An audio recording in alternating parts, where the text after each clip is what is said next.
I don't intend being rude, nor do I mean to be abrupt this early on in my presentation, but I'm intrigued as to why I wasn't required to submit a urine sample before taking my SAT exam in the 12th grade. If the SAT, a test used to gauge students' academic skills in the highly competitive college admissions process, was a sports event rather than an academic occasion, the World Anti-Doping Agency would have undoubtedly been at my and others' SAT location, ensuring that all students were competing on a level playing field. Of course, the sentiment might at first seem unnecessarily contentious and even a little tongue-in-cheek, but the use of performance-enhancing drugs and the regulation of them is a topic that many of us seem to solely associate with the professional sports world. With that, today, I'm here to bring your attention to the world of nootropics, artificial enhancement not of our bodies, but of our brains. Nootropics are defined as drugs, supplements, and other substances that improve cognitive function in healthy individuals, particularly executive functions, memory, creativity, and motivation. To put it another way, nootropics are to the brain what steroids are to muscles.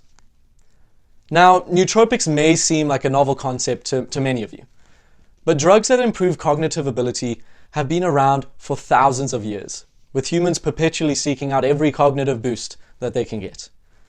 Ancient civilizations, such as the Mayans and the Aztecs, leveraged hallucinogens to improve communication with their gods. 600 years ago, the people in Yemen began roasting wild beans, creating a stimulant that helped them stay awake for their religious rituals. We now call this coffee. In 1929, the nootropic effects of amphetamines were discovered, with these drugs going on to become government issue for soldiers in World War II, improving performance and mitigating fatigue. In 1998, the drug modafinil, traditionally used to treat narcolepsy and sleep apnea, was brought to the US, and 5 years later dispensed to Air Force pilots as the Go pill, keeping them alert and focused. I formally learnt about nootropics not from history lessons about Aztecs or meeting a wired US Air Force pilot on modafinil, but firsthand at my boarding school located in the heart of rural South Africa. It was there that I learnt a significant number of learners in my own boarding house were prescribed with different central nervous system stimulants to treat their attention deficit disorders. Back then, on the basis that these pills were medically prescribed, I didn't question their purpose nor the large scale at which this was happening. It was only when I began attending Stanford in 2017 that I was exposed to the normality of a student popping, prescribed or more often not prescribed, a 30 milligram dose of Adderall when they needed to finish a coding assignment or take a difficult test. This anecdote, which may very well be reminiscent of your own first encounter with nootropics, serves as a good segue into understanding what nootropics look like today and understanding what they're used for. The majority of nootropics today can be separated into 3 different classes of drugs. First, we have racetams. These drugs are designed to help one recover from different types of brain injury. They work by modulating a certain chemical in the brain that functions as a neurotransmitter, and they're largely available over the counter. Cholinergics. These are commonly used to treat Alzheimer's and work by aiding the synthesis of neurotransmitters and brain cell membranes in the brain. And finally, we have central nervous system stimulants. More on these in a bit. Each of these 3 classes affects the brain in different ways, boasting their own set of cognitive improvements, risks, and varying levels of scholarly research. Of particular relevance to me, though, as a college student, is that of central nervous system stimulants, or more colloquially, study drugs. With core ingredients such as amphetamine, methylphenidate, and modafinil, study drugs is an umbrella term that encompasses commercial drugs, including the likes of Adderall, Ritalin, and Provigil. Amphetamine, methylphenidate, and modafinil were all synthesized between the late 1800s and the mid-1900s, and were initially used to treat medical conditions that included narcolepsy and sleep apnea. As these drugs became better understood, their uses shifted. Some important milestones in their history include the following.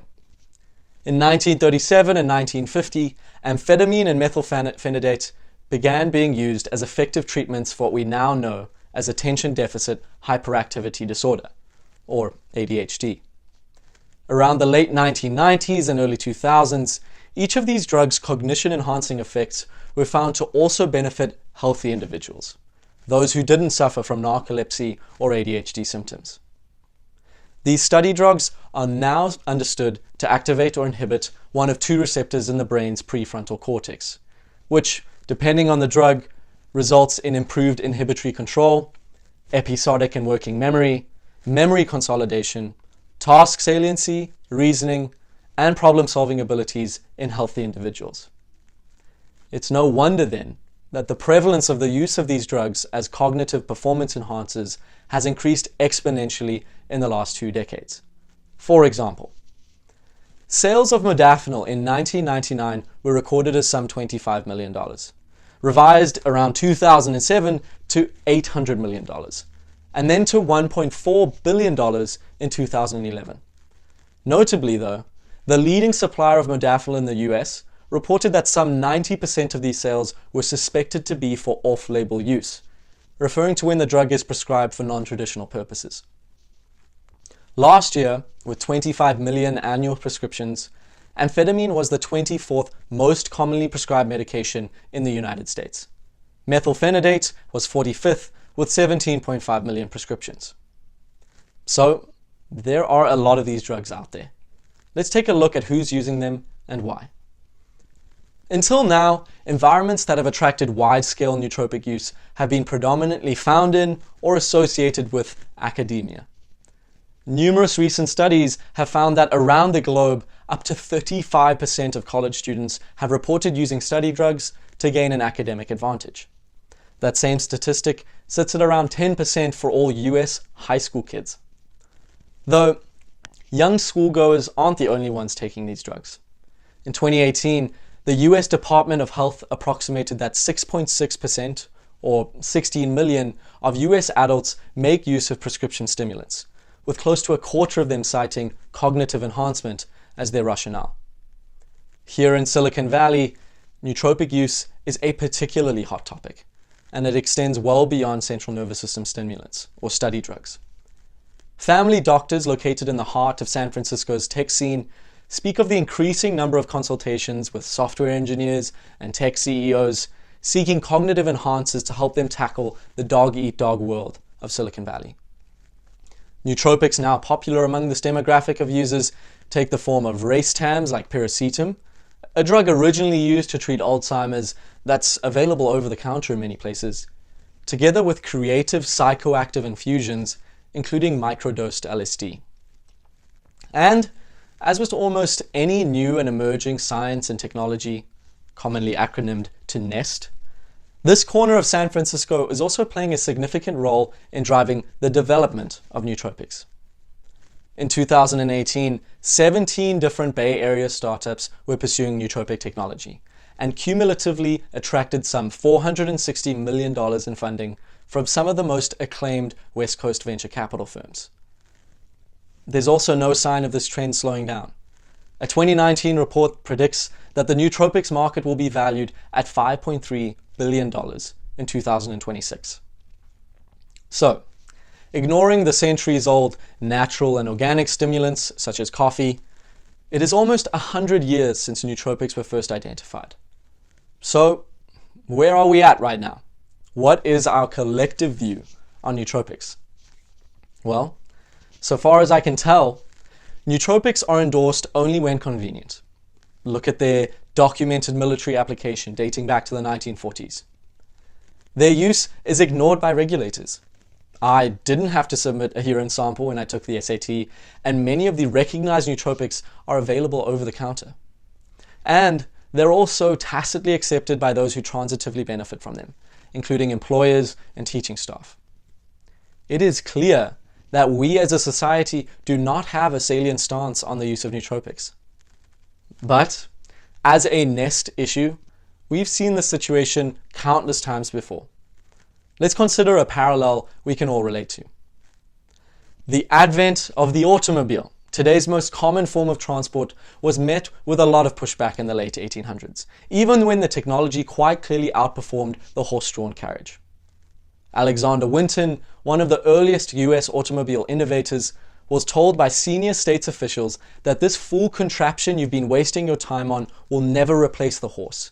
If it ever emerges from the nebulous state, it will be in a world where natural laws are turned topsy-turvy and time and space are no more. Even when Winton's vehicles were allowed on the roads, the cries of "get a horse" were common among the general public, and an 1894 red flag law mandated that self-propelled vehicles must be led by a pedestrian waving a red flag to warn bystanders of the vehicle's approach. Carrying flammable gasoline on board, the deadly speeds, and the unfairness of traveling to work were all staunch objections to the automobile's rise. So, with the automobile in mind, surely there are some things we can learn from its turbulent trek through social perception and regulation that can now be applied to how we should be thinking about nootropics. Before we try and answer that, let's quickly consider some educated assumptions regarding the future use of nootropics. 1. Humans will continue attempting to enhance their cognitive abilities. Remember, we've been trying to do this as far back as ancient times. It's innate to our species. 2. The number of people choosing to use nootropics to enhance their cognitive abilities is going to increase, and usage trends also suggest at a quickening rate. 3. New and improved nootropic technology is undoubtedly on its way. The amount of money going into the production of nootropics and its alignment with previous NEST issues serve as strong leading indicators of exactly this. But with all this being said, our stance on nootropics as a social issue remains fragmented and ambiguous.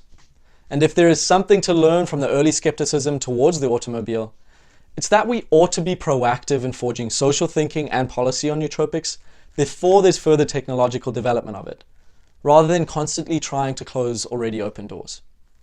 And so, for whatever it is worth to you, I'm going to spend the rest of this presentation telling you about my stance on nootropics. An important place to start is to point out that an obvious dichotomy in the uses of nootropics exists. I believe that both of these should be regulated, but regulated differently. On the one side, we have competitive testing environments, wherein people undergo vetting or ranking on the basis of their mental performance. Think of the standardized tests that play a significant role in college or grad school admissions. In these arenas, so long as there are people synthetically boosting their ability through the use of nootropics, whilst others choose not to take those same substances, the playing fields are most certainly not level. A level playing field can only exist when competing students and their peers are all at their own level of natural ability. So that begs the question, how do we create and sustain a fair and competitive testing environment? Should we look to democratize all use of these drugs? Or should we look to abolish them? Well, neither. I think that those professionally diagnosed with conditions such as ADHD or narcolepsy justifiably benefit from the remedial effects of certain nootropics. Abolishing all use of these drugs would leave many genuine patients medically disadvantaged. Democratizing the drug too would not establish the desired equality. Legal, moral, health, and cost implications will always affect enough people so as to foster an unfair advantage for some. Now, I'm no policymaker, but in these testing environments, it seems at least appropriate to align the already existing drug use regulations, which, by the way, classify many of the more potent nootropics to Schedule II drugs, with a clear policy from testing institutions. Some actionable amendments might include the following. Firstly, we need to ensure the diagnosis of attention deficit disorders becomes more quantitative. If anyone were to spend some 20 minutes researching the symptoms of ADHD on the internet, I confidently believe that they could motivate a prescription from even a relatively discerning doctor. Secondly, academic bodies and testing organizations need to take a stance on this matter. Whilst academia is well aware of nootropics and their use, few institutions have a stated position. And thirdly, to further discourage misuse, these same institutions should consider implementing random drug testing before or after things like standardized tests. Undertaking this, even on a small scale, would create a major disincentive for competitors to take non-prescribed drugs. Institutions that rank people on the basis of mental performance need to realize that this environment is just as competitive as the sports fields already appropriately regulated when it comes to doping. Tacitly permitting nootropics without regulation and rules is, in my opinion, tantamount to abolishing doping controls in the sporting world. Now, outside of this carefully monitored competition environment, circumstances are different. Take performing at work, building a company, working on a COVID-19 vaccine, or even preparing a TEDx speech. Provided it is medically safe, endorsed for the functions it is fulfilling, socially and environmentally responsible, of course, I say, bring it on. I'm all for it. Just as I'd take a painkiller or anti-inflammatory before an arduous hike, or a dose of melatonin to get over my jet lag, why shouldn't I do the same for my brain ahead of a challenging mental undertaking? We humans are already well versed in using vetted pharmacological intervention to increase our personal output. Nootropics can play a non-trivial role in helping humans solve some of the world's most complex problems, but only if we allow them to do so. I'll stop there and say this is by no means a call to arms. Many nootropics are controlled substances that, when abused, can have serious side effects. But as research continues and the technology develops, we must not let our inability to pass an opinion be what stifles nootropics' future role in our society. I believe it is time for leaders, policymakers, academics, captains of industry, and the thinking public to do something. Dr. Georgia, the psychologist who first coined the term nootropic, was quoted in the 1970s as saying the following, quote, "One of the major efforts of humanity is to go beyond the Platonic question of who are we? Man is not going to wait passively for millions of years before evolution offers him a better brain. And so, to develop a pharmacology of integrative action of the brain, in the nootropic sense, seems to me to have a place in this far-reaching human objective." Unquote. 50 years later, we must now pass an opinion. With over a third of all college students and nearly 10% of the American workplace having effectively voted in favor, this nootropic automobile, so to speak, has already comprehensively taken to our streets.